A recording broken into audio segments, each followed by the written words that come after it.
Welcome to TSAT. This is Eshwar Kumar. ఈ వీడియోలో మనం we have one important information. So oil palm, దాన్ని palm oil అని అంటాం. సో పామ్ ఆయిల్ సాగులో తెలంగాణ రాష్ట్రానికి అగ్రస్థానం రావడం జరిగింది. సో ఆయిల్ పామ్ సాగుకు సంబంధించి ఒక మిషన్ ఉంటుంది, దాన్ని జాతీయ వంట నూనెల మిషన్ అంటాం. సో దాన్ని national mission on edible oils అని పిలుస్తూ ఉంటాం. సో ఇలా మిషన్ని ప్రభుత్వం లాంచ్ చేసింది.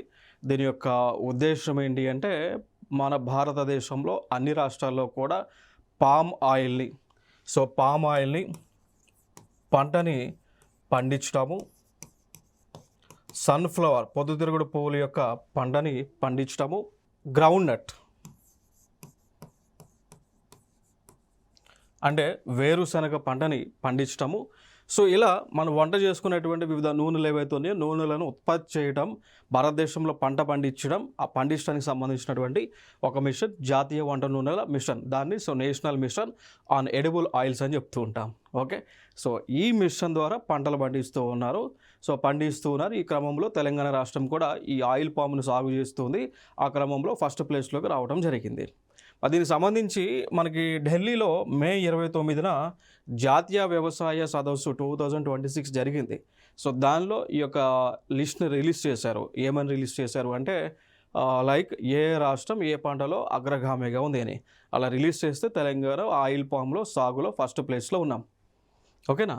సో ఇంకోటి 2021 నుంచి 2026 5 ఏళ్ల కాలంలో అంటే టార్గెట్ పెట్టుకున్నాం. 2021 నుంచి మొదలు పెట్టుకొని 2026 మధ్య ఈ 5 years ఆఫ్ టైంలో భారతదేశం మొత్తంగా ఈ యొక్క ఆయిల్ పామ్ సాగుని కనీసము 2,73,086 హెక్టార్లలో చేయాలనేటువంటి టార్గెట్ పెట్టుకోవడం జరిగింది.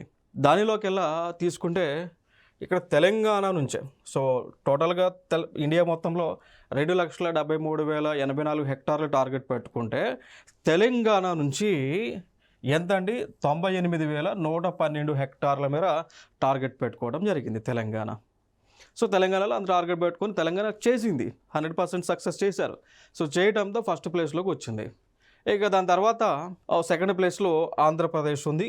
సో 97,871 హెక్టార్ల ఆయిల్ పామ్ సాగుతో ఆంధ్రప్రదేశ్ సెకండ్ పొజిషన్లో ఉంది. First place Telangana, second place వచ్చేసి ఏపీ ఉంది.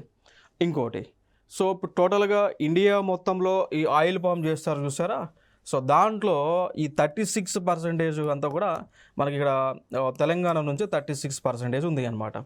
ఓకేనా. సో ఇది మనకి గణాంకాలు చెప్తా ఉన్నటువంటి అంశం. ఇక దానితో పాటు అంటే ఆయిల్ పామ్లోనే మనము ఫస్ట్ ప్లేస్లో ఉన్నామంటే ఇంకొక పంటలో కూడా లైక్ రైస్ అని చెప్తూ ఉంటాం. సో వరి ఉత్పత్తిలో సెకండ్ ప్లేస్లో ఉన్నాం. As per socio economic survey of 2025-26 ప్రకారం తెలంగాణ రాష్ట్రం వరి ఉత్పత్తిలో సెకండ్ పొజిషన్లో ఉంది. మరి ఫస్ట్ పొజిషన్లో ఎవరు ఉన్నారు అంటే యూపీ అనేటువంటి రాష్ట్రం ఫస్ట్ పొజిషన్లో ఉంది. ఇది ఇప్పుడు మొన్న వచ్చిన సర్వే ప్రకారం. పాత సర్వే ప్రకారం చూసుకుంటే, పాత డేటా అంటే లాస్ట్ ఇయర్ సర్వే ప్రకారం చూసుకుంటే ఫస్ట్ ప్లేస్లో ఉన్నటువంటి రాష్ట్రం ఏది అంటే తెలంగాణ అనమాట. అర్థమైందా. సో అలా రైస్ ఉత్పత్తిలో ఈ సంవత్సరం సెకండ్ ప్లేస్లో ఉన్నాం, పోయిన సంవత్సరం ఫస్ట్ ప్లేస్లో ఉన్నాం. ఓకేనా. ఆయిల్ పామ్లో వచ్చేసి ఏకంగా ఫస్ట్ ప్లేస్లోనే ఉన్నాం. సో ఇది మనకి పామ్ ఆయిల్కి సంబంధించినటువంటి ఇన్ఫర్మేషన్. నెక్స్ట్ ఇంకొక అంశం, తెలంగాణ రాష్ట్రంలో ఉన్నటువంటి ఒక గ్రామీణ ప్రాంతానికి దేశంలో అత్యున్నతమైనటువంటి పురస్కారం పంచాయతీ పురస్కారం రావడం జరిగింది. సో దాని గురించి ఇన్ఫర్మేషన్ మనం చూద్దాం. సో కేంద్ర ప్రభుత్వం ఆధ్వర్యంలో అస్సాం రాష్ట్రంలో గౌహతిలో సేవసే సమృద్ధి అంశం పైన ఒక చర్చా కార్యక్రమం జరిగింది. సో ఆ చర్చా కార్యక్రమంలో ఈ యొక్క బహుమతులను అనౌన్స్ చేశారు, అంటే పురస్కారాలను అనౌన్స్ చేశారు, వివిధ కేటగిరీలు అనౌన్స్ చేశారు. అలా హైలీ డెవలప్డ్ పంచాయతీగా తెలంగాణ రాష్ట్రానికి చెందినటువంటి భువనగిరి జిల్లాకి చెందినటువంటి మండలం లైక్ భూదాన్ పోచంపల్లి మండలంలో ఉన్నటువంటి శివారెడ్డిగూడెం పంచాయతీకి ఈ యొక్క అవార్డు అనేటువంటిది వచ్చింది. క్లియర్. సో లైక్ అవార్డు వచ్చినటువంటి కేటగిరీ కనుక మనం చూస్తే డిజిటల్ సేవల్లో ప్రగతి. సో డిజిటల్ సేవలు అత్యధికంగా ప్రగతి కనబరిచినటువంటి ఆస్పెక్ట్స్తో ఈ యొక్క అవార్డు అనేటువంటిది రావడం జరిగింది. క్లియర్. సో మళ్ళీ రిపీట్ చేస్తాను. తెలంగాణ రాష్ట్రంలో ఉన్నటువంటి యాదాద్రి జిల్లాలో ఉన్నటువంటి భూదాన్ పోచంపల్లి మండలంలో ఉన్నటువంటి శివారెడ్డిగూడెంకి డిజిటల్ సెక్టర్ కింద, సో డిజిటల్ సర్వీసెస్ సెక్టర్ కింద సో జాతీయ అవార్డు వచ్చింది.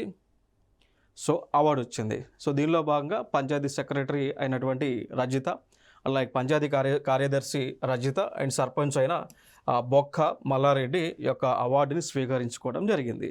సో ఇది మనకి న్యూస్లో ఉన్నటువంటి ఇన్ఫర్మేషన్. సో హైదరాబాద్లో ఉన్నటువంటి అమీర్పేటలో మైత్రి వనం జంక్షన్లో ఎన్టీఆర్ విగ్రహావిష్కరణ జరిగింది.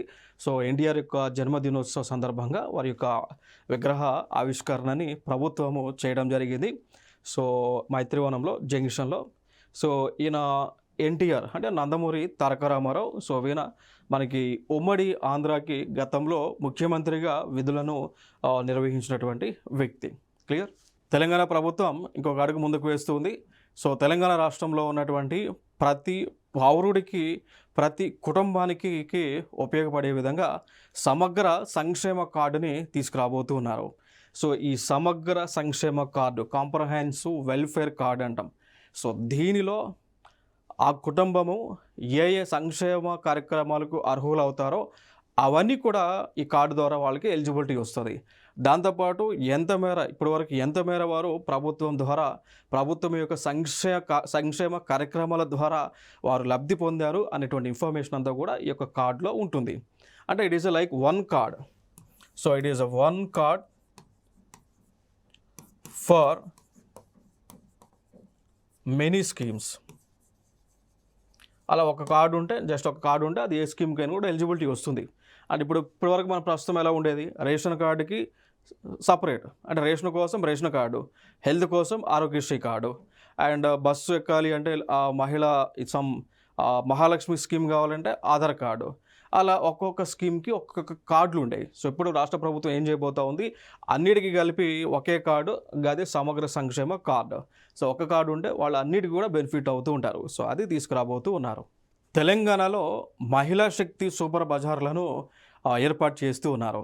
సో తెలంగాణలో ఉన్నటువంటి మహిళలు స్వయం సహాయక సంఘాలు ఏవైతే ఉన్నాయో ఆ సంఘాలకు ఉపయోగపడే విధంగా, ఆ సంఘాలు మహిళా సంఘాలు ఉత్పత్తి చేసినటువంటి వస్తువులను అమ్ముకునే విధంగా సూపర్ బజార్లను ఏర్పాటు చేయబోతూ ఉన్నారు. సో కాబట్టి దానికి సంబంధించి ప్రస్తుతానికి ఒక్కొక్క నియోజకవర్గానికి తీసుకొని ప్రతి నియోజకవర్గంలో కూడా ఒక్కొక్క సూపర్ బజార్ని ఏర్పాటు చేశారు. అలా రాష్ట్రంలో ఉన్నటువంటి 119 నియోజకవర్గాలలో 119 సూపర్ బజార్లను ఏర్పాటు చేశారు. సో దీంట్లో ఈ యొక్క సూపర్ బజార్లన్నీ కూడా రన్ చేసేది మహిళలే ఉంటారు. వాళ్ళు కూడా స్వయం సహాయక సంఘాల్లో ఉన్నటువంటి వారే ఉంటారు. సో మెయిన్ యొక్క ఉద్దేశం ఏంటి అంటే రాష్ట్రంలో ఉన్నటువంటి కనీసం 1,00,00,000 మంది మహిళలను కోటీశ్వరులుగా చేయాలనేటువంటి ఉద్దేశంతో ఈ యొక్క అడుగులను ముందుకు వేస్తూ ఉంది ప్రభుత్వం. ఇక దీనికి సంబంధించి ఇక్కడ ఏం చేస్తున్నారంటే మహిళా సంఘాలకు భారీ వరాలను ప్రకటించడం జరిగింది. లైక్ మహిళా శక్తి సూపర్ బజార్లు అని, మహిళా సంఘాల రుణ పరిమితి 10 లక్షలకు పెంచడం కానీ, మహిళలకు ఉచిత బస్సు ప్రయాణాన్ని కల్పించడం కానీ, సోలార్ సంబంధితమైనటువంటి పవర్ ప్లాంట్లను ఇంటి దగ్గర పెట్టుకునేటువంటి హెల్ప్ చేయడం కానీ, పెట్రోల్ బంకుల్లో మహిళలకు అవకాశం కల్పించడము, అదేవిధంగా 1,00,00,000 మంది మహిళలను కోటీశ్వరులుగా తీర్చిదిద్దేటువంటి కాన్సెప్ట్తో ఈ యొక్క women centric development, gender budgeting point of వ్యూలో ఈ యొక్క డెవలప్మెంట్స్ అనేటువంటి చేస్తూ ఉన్నారు. క్లియర్. సో దాంతోపాటు ఈ యొక్క మహిళా సంఘాల ఉత్పత్తుల కోసం గోదాములకు స్థలాలు కూడా ఇస్తామంటున్నారు.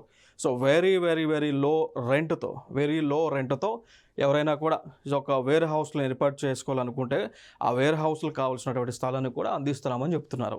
సో ఇది డెవలప్మెంటల్ వర్క్స్.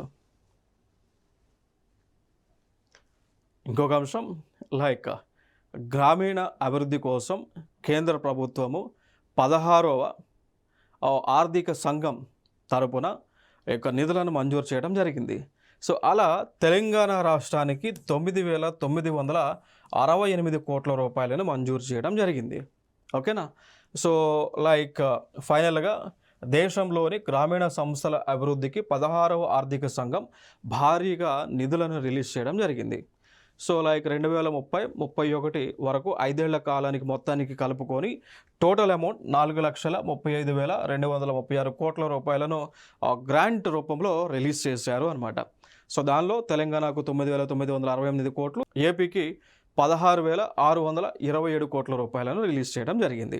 మరి నిధులతో ఏం చేయవచ్చు, what they have to do with this funds, ఏం చేయాలి అంటే ఇవి ఫండ్స్ అన్నీ కూడా గ్రామీణ అభివృద్ధి కోసం ఇచ్చారు కాబట్టి సో పంచాయతీల యొక్క అధ్యక్షతన వారి యొక్క డెసిషన్ మేరకు, ప్లానింగ్ మేరకు రోడ్లు వేయటము, గ్రామీణ ప్రాంతంలో డ్రింకింగ్ వాటర్ని అందించటము, పారిశుద్ధ్యాన్ని అందించటము, వీధి దీపాలు ఏర్పాటు చేసుకోవడం, అదేవిధంగా మౌలిక సదుపాయాలను కూడా కల్పించడం అన్నమాట. సో ఆ ఉద్దేశంతో ఈ యొక్క డెవలప్మెంట్ అనేటువంటిది చేస్తూ ఉన్నారు.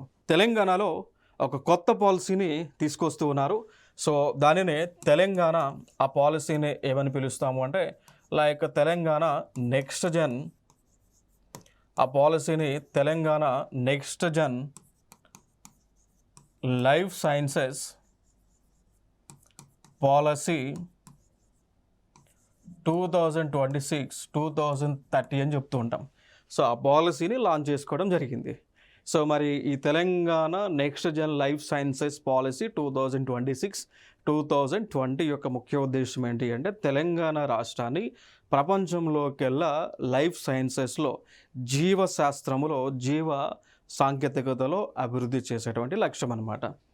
ఓకేనా.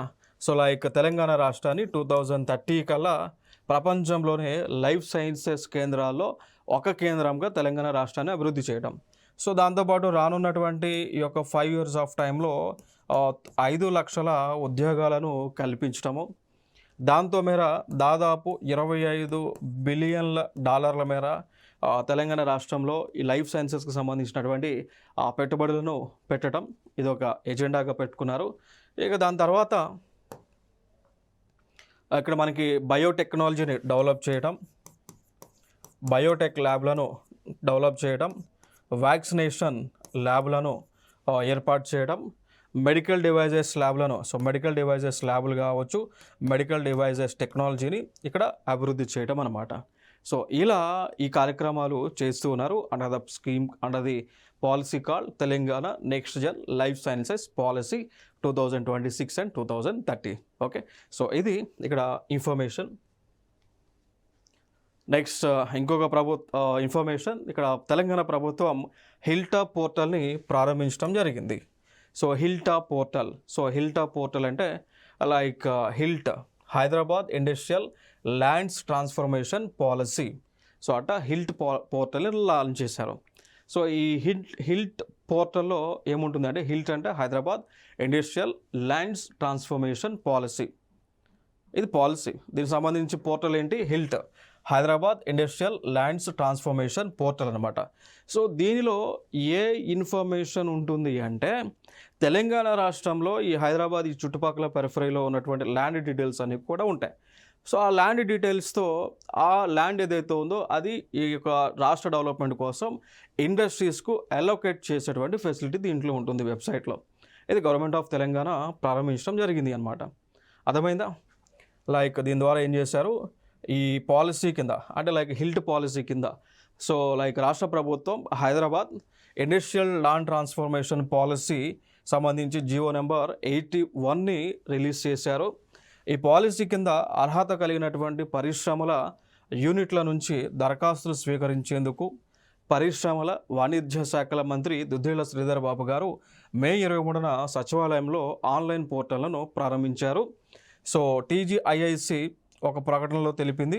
So HILT policy Hyderabad core urban region పరిధిలో 21 ఇండస్ట్రియల్ పార్కులలో ఉన్న కాలుష్యకారక పరిశ్రమలను బయటకు తరలించేందుకు రూపొందించిన విషయం కూడా చెప్తున్నారు. సో ఫైనల్గా ఏంటి అంటే మనకు హైదరాబాద్లో ఏదైతే ఇండస్ట్రియల్ యూనిట్స్ ఉన్నాయో వేటి వల్ల అయితే పొల్యూషన్ క్రియేట్ అవుతుందో వాటిని కూడా సిటీ బయటకు పంపించేటువంటి కార్యాచరణ ఈ యొక్క హిల్ట్ పోర్టల్ ద్వారా, ఈ యొక్క పాలసీ ద్వారా చేస్తూ ఉన్నారు అని చెప్తూ ఉన్నారు. క్లియర్. సో ఇది ఇన్ఫర్మేషన్. సో ఫైనల్గా ఎవరైతే ఏ కంపెనీ వల్ల, ఏ ఇండస్ట్రియల్ యూనిట్ వల్ల సిటీలో పొల్యూషన్ వస్తుందో వాళ్ళు ఈ యొక్క వెబ్సైట్లో అప్లై చేసుకుంటే గవర్నమెంట్ ఏం చేస్తుంది అంటే ల్యాండ్ అవైలబిలిటీ మేరకు వాళ్ళని ల్యాండ్ అలొకేట్ చేస్తుంది, బయట సిటీ బయట అలొకేట్ చేస్తారు. సో వీళ్ళు ఇక్కడ నుంచి ఆ యూనిట్ అనేది అక్కడికి తరలించి వెళ్ళిపోవచ్చు అన్నట్టు. సో తద్వారా ఇక్కడ ఫైనల్గా ఏమవుతుంది, ఈ హైదరాబాద్ కోర్ రీజియన్లో పొల్యూషన్ అనేటువంటిది లేకుండా తగ్గిపోతూ ఉంటుంది. తెలంగాణలో తెలంగాణలో తొలి గ్లాస్ బ్రిడ్జ్ని నిర్మించబోతూ ఉన్నారు. సో మరి అది ఎక్కడ అంటే సిద్దిపేట జిల్లాలో. సో తెలంగాణ రాష్ట్రంలో ఉన్న ఈ సిద్దిపేట జిల్లాలో హుస్నాబాద్లో ఉన్నటువంటి ప్రాంతంలో ఈ యొక్క గ్లాస్ బ్రిడ్జ్ని నిర్మించబోతూ ఉన్నారు. దీని యొక్క విశిష్టత ఏంటి అంటే ఇది దాదాపుగా ఒక 5 అడుగుల వెడల్పు గ్లాస్ బ్రిడ్జ్ ఉండబోతూ ఉంది. 5 అడుగుల వెడల్పు, దాంతోపాటు 150 మీటర్ల పొడవు, 150 మీటర్ల పొడవు, 5 అడుగుల వెడల్పుతో 5 అడుగుల వెడల్పుతో ఇది ఉండబోతూ ఉంది అన్నమాట. ఓకే, సో దీనికి గాను మరి 4.22 CR, సో 4.22 కోట్ల మేర నిధులను విడుదల చేయడం జరిగింది. సో ఇది మనకి ఈ సింబల్ ఈ లవ్ ఆకారంలో ఉంటుంది. సో లవ్ సింబల్ ఆకారంలో ఉంటుంది. ఓకేనా. సో ఇది అక్కడ చెరువు ఉంటుంది. ఆ చెరువు పేరు కాకతీయుల కాలం నాటి చెరువు.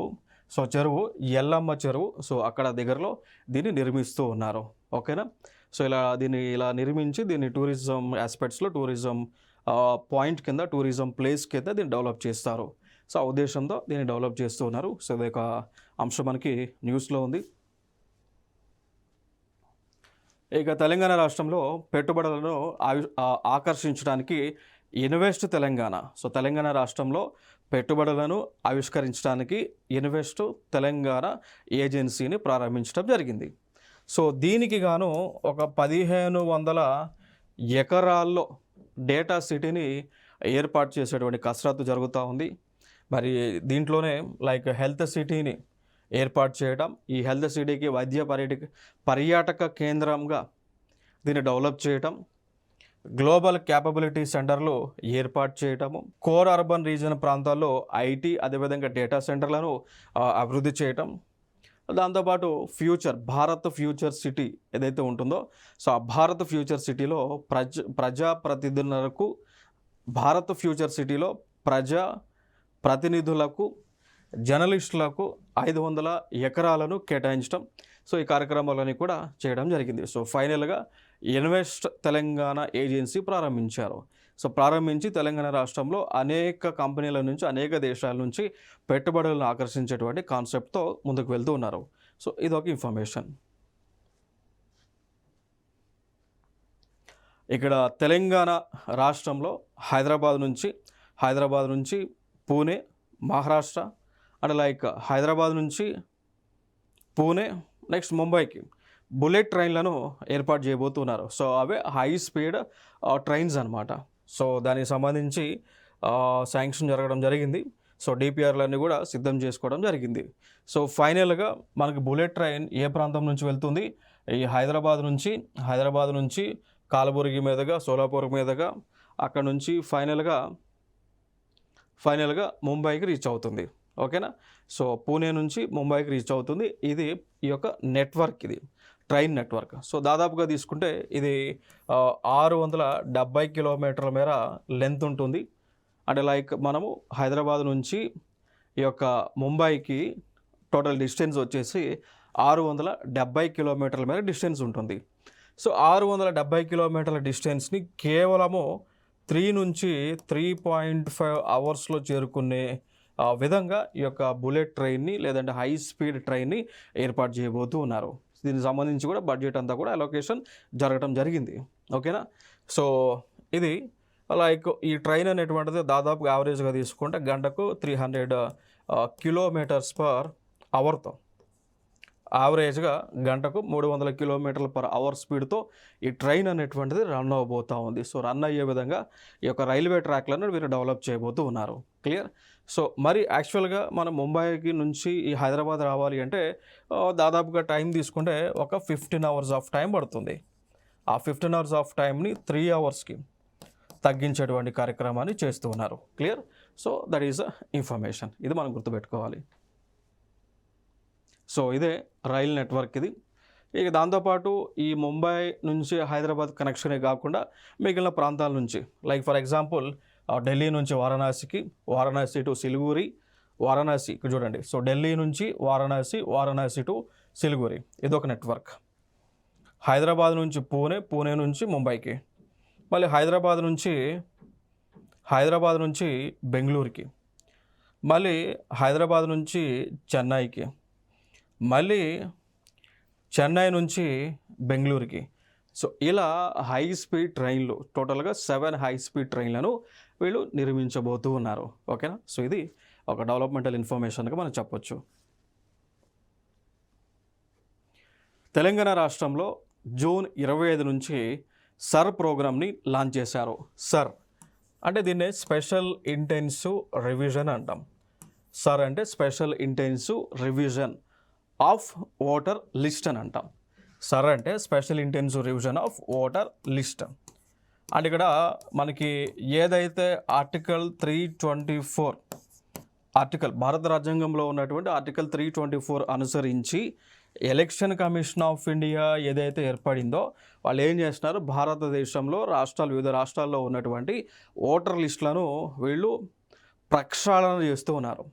ఆ ప్రక్షాళనలో భాగంగా చనిపోయినటువంటి వారి పేర్లు తీసేస్తారు, డూప్లికేట్ నేమ్స్ ఉంటే తీసేస్తారు, ఒకళ్ళకి 2 ప్రదేశాల్లో ఓట్లు ఉంటే తొలగిస్తూ ఉంటారు. సో తొలగించి ఒకే వ్యక్తికి ఒకే ప్రాంతంలో ఒకే ఓటు ఉండాలనేటువంటి కాన్సెప్ట్ అనమాట. సో అలా తీసుకొచ్చింది స్పెషల్ ఇంటెన్సివ్ రివిజన్. మరి ఇది కొత్తగా తీసుకొచ్చారా అంటే పేరు మనకి గత ఒక 2 years నుంచి వినిపిస్తుంది. బీహార్ ఎలక్షన్ దగ్గర నుంచి వినిపిస్తుంది. బీహార్ ఎలక్షన్ టైంలో కూడా ఈ యొక్క ఓటర్ లిస్టును ప్రక్షాళన చేశారు. అక్కడ కూడా సర్ అనేటువంటి పేరు వినిపించింది. అంటే స్పెషల్ ఇంటెన్సివ్ రివిజన్ అనేటువంటిది పేరు వినిపించింది. అంటే ఇది 2024లోనే ఉందా అంటే లేదండి. సో ఈ సర్ అనేటువంటి ఒక ప్రాసెస్ అనేటువంటిది, స్పెషల్ ఇంటెన్సివ్ రివిజన్ అనేటువంటి ప్రాసెస్ అనేటువంటిది 2024లో వచ్చింది కాదు, భారత ఎన్నికల సంఘం ఏర్పాటైన దగ్గర నుంచి కూడా వచ్చింది అనమాట. లైక్ ఈ సర్ అనేటువంటిది ఒక చట్టంలో పొందుపరిచారు. లైక్ దాన్ని రిప్రజెంటేషన్ ఆఫ్ పీపుల్ యాక్ట్ 1950 అని ఉంటుంది, దీంట్లో ఉంటుంది. Like representation of people act 1950 అనేటువంటి చట్టం. సో ప్రజాప్రతినిధుల చట్టం 1950లో ఉంటుంది అనమాట. ఏమని ఉంటుందంటే ఈ చట్టం అనుసరించి కేంద్ర ఎన్నికల సంఘం election commission of India voter లిస్టులను ప్రిపేర్ చేయడము, అదేవిధంగా ఓటర్ లిస్టులను ప్రక్షాళన చేయటం అనమాట. ఈ కార్యక్రమం అంతా కూడా ఈ చట్టం అనుసరించి ఎలక్షన్ కమిషన్ ఆఫ్ ఇండియాకు ఉన్నటువంటి విధులు అనమాట. ఇక దాని తర్వాత ఇంకొకటి తీసుకొచ్చారు, రిప్రజెంటేషన్ ఆఫ్ పీపుల్ యాక్ట్ 1951 అనేటువంటి ఒక చట్టాన్ని తీసుకొచ్చారు. సో దీంట్లో ఏముంటుంది అంటే ఎలక్షన్ కమిషన్ ఆఫ్ ఇండియా యొక్క విధి విధానాలు ఏంటి, ఎలక్షన్ ప్రాసెస్ ఎలా ఉంటుంది, సో ఏ విధంగా ఎలక్షన్ కమిషనర్స్ నియమించుకోవాలనేటువంటి ప్రాసెస్ అంతా కూడా దీంట్లో ఉంటుంది. అర్థమైందా? అంటే ఇక్కడ నేనేం చెప్తున్నాను అంటే స్పెషల్ ఇంటెన్సివ్ రివిజన్ అనేటువంటిది ఇటీవల తీసుకొచ్చింది కాదు, ఇది ఎప్పటి నుంచో గత చట్టంలోనే 1950 ఆర్పిఐ 1950 చట్టంలోనే ఇది ఎప్పటి నుంచో ఉంది. కాకపోతే ఇటీవల బాగా ట్రెండింగ్లో ఉంది అనమాట. సో ఇటీవల మొన్న జరిగినటువంటి ఈ యొక్క బెంగాల్ ఎలక్షన్లో కూడా ఈ యొక్క సర్ని చేశారు. ఇప్పుడు ఫైనల్గా కొన్ని రాష్ట్రాల్లో లైక్ 3rd phase 16 రాష్ట్రాల్లో చేయబోతున్నారు. అందులో ఒక రాష్ట్రం చూసుకుంటే తెలంగాణ. సో తెలంగాణలో జూన్ 25 నుంచి ఈ యొక్క స్పెషల్ ఇంటెన్సివ్ రివిజన్ని చేయబోతున్నారు. సో ఫైనల్గా ఎలక్షన్ కమిషన్ ఆఫ్ ఇండియా ఏమంటుంది అంటే ఇది ఒక పెద్ద కార్యక్రమం కాబట్టి దీనికి పొలిటికల్ పార్టీస్ కూడా ఇన్వాల్వ్ అవ్వాలి. పొలిటికల్ పార్టీస్ ఇన్వాల్వ్ అయ్యి ప్రతి బూత్లో కూడా బిఎల్ఓలను ఏర్పాటు చేయడం, సో బూత్ లెవెల్ ఆఫీసర్లను ఏర్పాటు చేయడం, పొలిటికల్ పార్టీ సపోర్ట్ చేయడం, అదేవిధంగా పొలిటికల్ పార్టీ తమ యొక్క ఏజెంట్లను బూత్ లెవెల్లో పెట్టుకోవడం, గవర్నమెంట్ కూడా బూత్ లెవెల్ ఆఫీసర్లను డిప్లాయ్ చేయడం, సో చేసి ఫైనల్గా ఈ యొక్క ఓటర్ లిస్ట్ని ప్రక్షాళన చేయాలి అనేటువంటి ఒక గైడ్లైన్స్ని ఎలక్షన్ కమిషన్ ఆఫ్ ఇండియా ఇస్తుంది. సో ఇది ఇంపార్టెంట్ ఇన్ఫర్మేషన్. సో మరిన్ని అంశాల కోసం మనం నెక్స్ట్ వీడియోలో డిస్కస్ చేద్దాం. Thank you so much.